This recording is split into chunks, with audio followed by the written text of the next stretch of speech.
Hi everyone. Today I want to explore a powerful and often misunderstood question. Is Kundalini awakening painful? If you're on a spiritual path, or even just curious about the inner dimensions of consciousness, you've probably heard about Kundalini, the coiled energy said to lie dormant at the base of the spine. But what happens when this energy awakens?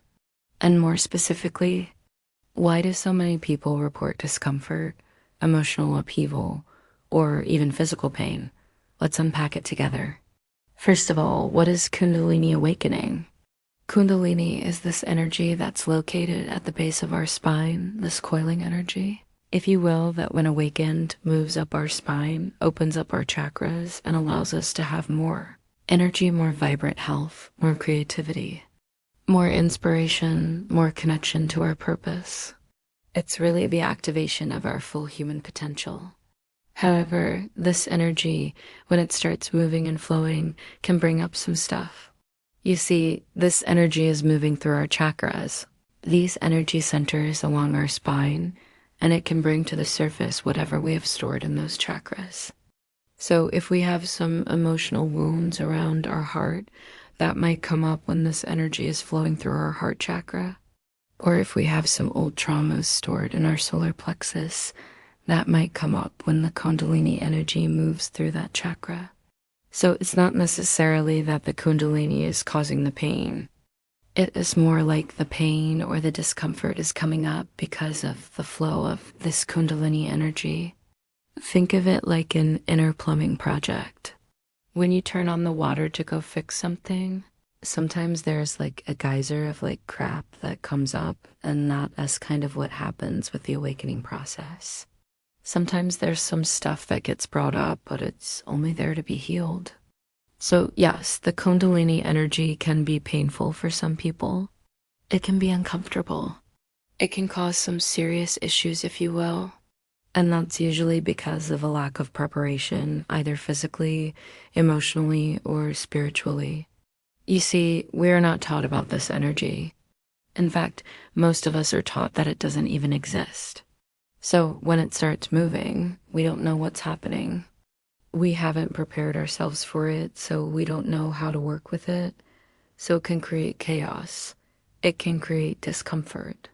It can create physical pain. So why does it hurt some people and not others? Well, it doesn't have to hurt. Like I said, it is just that sometimes there is stuff that comes up that we were not ready to deal with. So it can be overwhelming. If someone has done some inner work, if they've done some emotional healing, if they've connected with their spirituality, they've prepared themselves. They've made themselves ready for this energy, then it's going to be a lot easier. So what helps? Well, doing inner work helps. Doing emotional healing, working with your emotions, releasing what you don't need, getting in touch with your higher power, connecting with your spirit guides, praying, meditating, doing yoga, doing Reiki, getting a massage, anything that promotes relaxation and the flow of energy. Just relax into it, surrender to it, let it move through you. Don't fight it. Don't try to push it away. Don't try to ignore it. Just relax into it and allow it to flow through you. That's all you have to do. Now, if you have severe pain, if you have a physical pain, obviously you want to consult a doctor. Make sure there's nothing physically wrong. Rule out the physical causes of pain. But oftentimes there is no physical cause, and it's just this energy moving through your system. So as long as there's no physical damage, there's nothing to be concerned about. So in conclusion, no, Kundalini awakening is not supposed to be painful. It can be if you're not ready for it. If you haven't prepared yourself, if you haven't done some emotional healing, then you may have some uncomfortable experiences during the awakening process. But it's all just energy moving through your system. It's not a bad thing. It's not a dangerous thing. It's not something to fear. It's just something to relax into and allow to happen. Thanks for listening, and if you're in the midst of your own awakening, know that you're not alone.